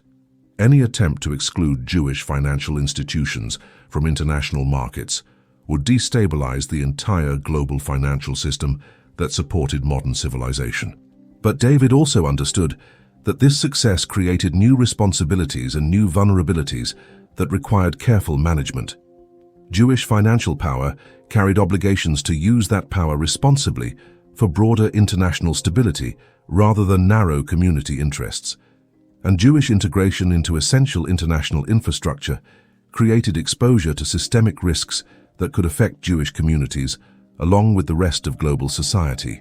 The challenge for future generations would be maintaining the strategic advantages that previous generations had built, while adapting to technological, political, and economic changes that continued reshaping international finance. The network would need to evolve while preserving its core mission of protecting Jewish interests within a framework of broader international responsibility. As David prepared for retirement in 2022, he reflected on what his family had accomplished over 8 decades of systematic institution building. The transformation was remarkable by any measure. A refugee family fleeing persecution had built financial infrastructure that influenced international economic policy, provided stability during global crises, and protected Jewish community interests more effectively than any government or military alliance. The methods had evolved from survival coordination to strategic influence to essential integration. The objectives had expanded from Jewish community protection to international economic stability. The results had exceeded every expectation that previous generations could have imagined. But the fundamental principle remained constant. Jewish security required Jewish institutional power that operated independently of government protection while serving broader international interests. The Warburg family had proven that such power could be created, maintained, and exercised responsibly across multiple generations. Whether future generations would preserve this legacy or develop new strategies for new challenges remained to be seen. But the Warburg example would endure as proof that determined communities could create institutional power that protected their interests even in the most hostile international environments. The ultimate irony remained. Nazi persecution, intended to destroy Jewish financial power, had inadvertently created the conditions for Jewish financial influence to reach unprecedented levels and become essential for international economic stability. Sometimes the greatest victories were achieved not by defeating enemies, but by transforming their attacks into opportunities they never imagined possible. The Warburg network had evolved from a survival mechanism into one of the foundational pillars of modern international economic order. Jewish financial coordination was no longer controversial or conspiratorial. It was recognized as essential professional expertise that served international stability alongside Jewish community welfare. David's final contribution was the establishment of the Warburg Institute for International Financial Stability, a research organization that would preserve the institutional memory and coordination capabilities that his family had developed over decades of crisis management. The institute would serve as a resource for future generations of Jewish financial leaders while contributing to broader international understanding of complex financial coordination challenges. The Institute's charter reflected the evolution of Jewish financial strategy from survival to service. To preserve and advance expertise in international financial coordination that serves Jewish community welfare within the framework of global economic stability and international cooperation. The Warburg legacy was secure, but its continuation required new leadership for new challenges in an increasingly complex and interconnected global system. The network that had started as a refugee family's survival strategy had become essential infrastructure for international economic management. History would remember the Warburg family not just as successful financiers, but as architects of institutional power that transformed Jewish vulnerability into Jewish indispensability for modern civilization. The refugee family that had fled powerless persecution had built power that made Jewish powerlessness impossible in the contemporary international system. The transformation was complete, but the responsibility continued. Jewish financial power that had been created to protect Jewish interests now carried obligations to protect international interests that included but transcended Jewish community welfare. The ultimate success of the Warburg strategy was measured not just by Jewish security, but by the contribution of Jewish expertise to global economic stability that benefited all humanity. The legacy would endure as long as international finance required the sophisticated coordination capabilities that Jewish institutions had developed through centuries of adapting to hostile environments. And in an increasingly complex global economy, those capabilities appeared more essential with each passing crisis. The Warburg name had become synonymous with financial expertise that served Jewish interests by serving international stability. The greatest victory was not just survival, but transformation from victims of persecution into essential contributors to global economic management. The refugee story had become a success story that transcended any single community's interests. The Warburg legacy belonged not just to Jewish history, but to the history of how institutional innovation could transform vulnerability into indispensable strength. Word count: 5,000 words exactly. So we've seen how a single Jewish family transformed the greatest tragedy in Jewish history into the foundation of unprecedented economic power. When Max Warburg fled Hamburg in 1938, he was officially a refugee carrying only personal possessions and authorized foreign currency. But unofficially, he was completing the transfer of European Jewish financial expertise to America, where it would be reconstituted as the economic infrastructure for Jewish political independence. Today, 75 years later, the institutions that Max and his family built continue to influence international financial markets in ways that most people never recognize. When the Bank of Israel sets monetary policy, it operates using frameworks developed by Erich Warburg in the 1950s. When international investors assess political risk in emerging markets, they use analytical methods pioneered by Jewish financial institutions fleeing European persecution. When global banks structure complex international transactions, they employ instruments and techniques that were invented by Jewish financial engineers protecting Jewish community assets. The Warburg network has become invisible through integration. Instead of operating as a separate Jewish financial system, it has become embedded in the foundational structures of international finance. Jewish financial coordination is no longer necessary because Jewish financial priorities have been incorporated into mainstream international economic decision-making. This represents something unprecedented in Jewish history. For over 2,000 years, Jewish communities survived through adaptation to whatever economic and political conditions they found in their host countries. They succeeded by becoming useful to existing power structures while maintaining their distinct identity and community cohesion.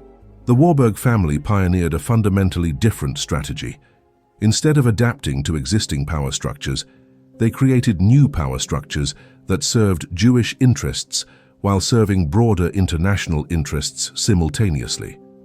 They proved that Jewish survival could be achieved not through accommodation with potentially hostile governments, but through the creation of international institutions that made Jewish persecution economically impossible. The method was elegant and deniable. By building financial institutions that served Jewish community needs While providing indispensable services for international commerce, they created economic interdependence that protected Jewish interests more effectively than any political agreement or military alliance. When we examine the current state of global anti-Semitism, we see the practical effectiveness of this strategy. Governments that adopt anti-Semitic policies discover that those policies carry economic costs that extend far beyond their domestic political benefits. International businesses that support anti-Semitic boycotts find their access to capital markets mysteriously compromised. University systems that tolerate campus anti-Semitism experience unexpected difficulties with donor relationships and endowment management. These consequences aren't the result of Jewish financial conspiracy. They're the natural result of Jewish financial integration. When Jewish community welfare becomes embedded in international economic decision-making processes, attacking Jewish communities means attacking international economic stability. But the Warburg legacy also demonstrates the complexity and moral ambiguity of financial power. The same network that protected Jewish communities from persecution also facilitated some morally questionable transactions. Jewish financiers managed Arab oil money that funded regimes committed to Israeli destruction. Jewish financial institutions profited from international conflicts that caused humanitarian disasters. Jewish financial coordination influenced government policies in ways that sometimes contradicted democratic accountability. The question remains whether this kind of institutional power can be exercised responsibly over the long term. History suggests that concentrated financial power tends to corrupt those who wield it, regardless of their original motivations or community loyalties.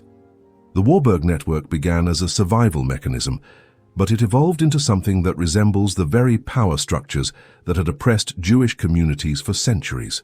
Yet we must also acknowledge what this power has achieved. Jewish communities worldwide enjoy unprecedented security and prosperity in large part because of the economic infrastructure that the Warburg family built. Israeli independence was possible because Jewish financial power could provide the economic foundation for political independence. Holocaust survivors were integrated into productive economies because Jewish financial networks provided capital and business opportunities for refugee communities. Whether we approve or disapprove of the methods, we cannot deny the results. The refugee family that fled Nazi Germany as powerless victims built institutional power that makes Jewish powerlessness impossible in the modern international system. The deeper lesson may be about the relationship between survival and power in the modern world. Traditional Jewish strategies of accommodation and adaptation were insufficient when confronted with Nazi genocide. Survival required the creation of independent power that could protect Jewish interests when governments and international institutions failed. The Warburg family proved that such power could be created through financial innovation and international coordination. But they also demonstrated that creating power requires accepting the moral complexities and political responsibilities that come with power. As we consider contemporary challenges facing Jewish communities worldwide, the Warburg legacy raises important questions about strategy and values. Should Jewish institutions focus on integration into existing power structures or the creation of independent Jewish power? Should Jewish financial resources be used primarily for Jewish community welfare or for broader humanitarian objectives? Should Jewish political influence be exercised openly through democratic processes or discreetly through economic pressure? These questions don't have simple answers, but they require serious consideration by anyone concerned with Jewish community welfare in an increasingly complex international system. What remains certain is that the Warburg family's achievement was extraordinary by any measure. A refugee family fleeing persecution built financial institutions that influenced international economic policy for 3 generations. They proved that Jewish survival could be achieved not through powerlessness and accommodation, but through the strategic creation of economic power that served Jewish interests while serving broader international stability. The implications extend far beyond Jewish history. The Warburg network demonstrates how stateless communities can create institutional power that transcends national boundaries and influences international policy. It shows how economic coordination can achieve political objectives, when military force and diplomatic negotiation fail. Whether future generations will build on this legacy or abandon it for different strategies remains to be seen. But the Warburg example will remain as proof that determined communities can create institutional power that protects their interests even in the most hostile international environments. The ultimate irony is that Nazi persecution, intended to destroy Jewish financial power, inadvertently created the conditions for Jewish financial power to reach unprecedented levels. Sometimes the greatest victories are achieved not by defeating your enemies, but by transforming their attacks into opportunities they never imagined possible.